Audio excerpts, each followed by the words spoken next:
The first time my ex ever put hands on me, he told me that I was crazy for ever believing that he would do something like that to me. Welcome to episode 28 of my Crazy Ex from Hell series. We're gonna refer to my ex as Quinoa for the sake of this story. If you don't know how he got that name, please look in the comment section. I am more than positive someone will be able to fill you in. So at this point, Quinoa is living with me and my roommate Kay. And one night, Kay invites her friend Tate over and we're all hanging out and having a good time, but somehow Quinoa and I end up in our bedroom having a fight. Transparency, I don't remember what Quinoa and I were fighting about that night. I do have a couple educated guesses. I'm assuming that it was probably between me asking him to stay sober with me for the night, like not do any of this or any of this so I wouldn't have to be the only sober person, or it was, some point in the night, he decided he wanted to go to bed and he wanted me to come with him, but I wanted to continue to hang out with Kay and Tate because they were both my friends, and he was pissed at me for that. But again, I really don't know. Anyways, while Quinoa and I are fighting, he's laying in bed and I am perched up on the edge of the bed like this, talking to him. To give some context, this bed was really high off the ground, okay? It was the kind of bed that you had to like hoist yourself up into at night,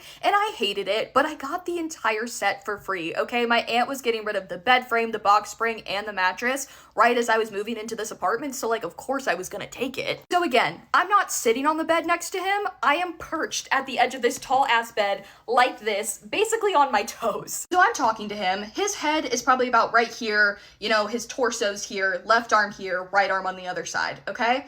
And at one point he decides he doesn't want to talk to me anymore. He wants me to shut the fuck up. He reaches over with his right arm, he grabs my shin and very forcefully and quickly shoves my leg out from underneath me so I will lose my footing and fall on my ass, fall off the bed, right? And luckily the leg that he shoved out from underneath me, I actually ended up catching myself with, so it lands on the floor flat. And so I'm kind of on the bed like this, in shock. He turns the fuck away from me and like wraps himself up in the blanket. All I can think about in this moment is my mom and everything she has taught me my entire life, because she tried really, really hard not to raise a bitch. She was in a severely abusive relationship before she met my father. Like, this man almost killed her twice. And so my entire life, from the moment I was coherent enough to know what abuse was, my parents were telling me if a man puts his hands on you, he will do it again. It does not matter what he says, how much he apologizes, how sweet he is to you afterwards, he is always going to do it again. So I know in that moment, my relationship is over. And I go out to the living room and I sit on the couch with Kay and Tate and they ask me what's wrong because I'm very obviously in shock.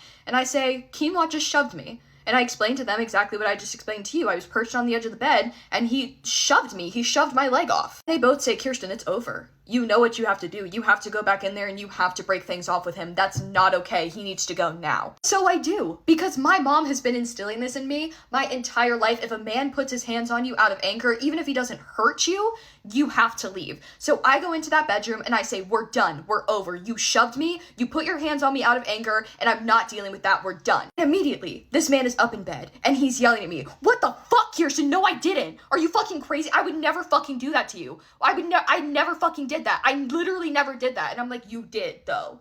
You literally grabbed me and shoved my foot out from under me. And he said, no, I didn't. Like, my arm must have slipped. My arm must have slipped. I literally would never do that to you. And I was like, but you did.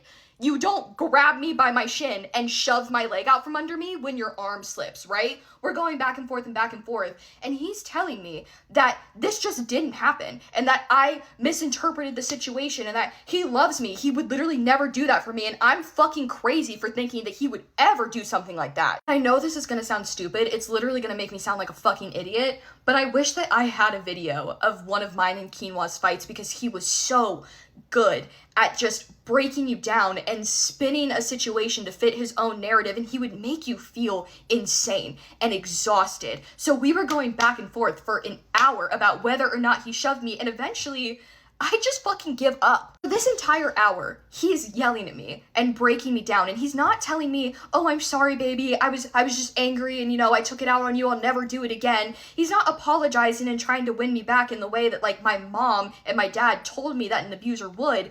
He's just straight up telling me that it didn't fucking happen, and whatever happened, I perceived it wrong.